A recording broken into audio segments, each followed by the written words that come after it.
We have our secret, don't we? And some of those secrets are hidden inside our smartphone. There are numerous of apps that contains our personal info, and thus we don't want anyone else to come across our personal info. Well, there are many ways to hide apps on iPhone, so without wasting any more time, let's get into it. iOS include a cool restriction feature which is basically aimed at user looking for parental control. However, you can also use this feature to hide apps.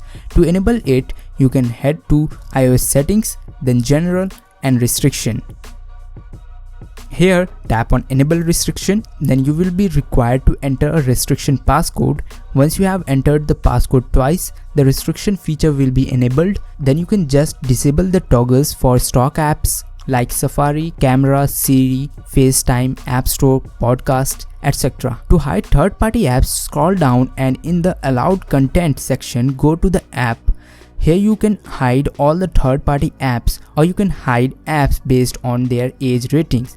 There is no way to hide specific app, but you can use the 12+ option to hide dating apps, or use the 9+ option to hide social apps like Instagram. You can check out the age rating of different apps in the App Store. Also, they remain hidden even after you restarted your iPhone or iPad, and you can also get your hidden apps back after disabling the restriction feature through your passcode. So this was the easiest method I use to hide the app on my iPhone. Let me know your method if you have in the comment section. Feel free to subscribe, and it's free. And thank you so much for watching till the end. I will see you in the next one.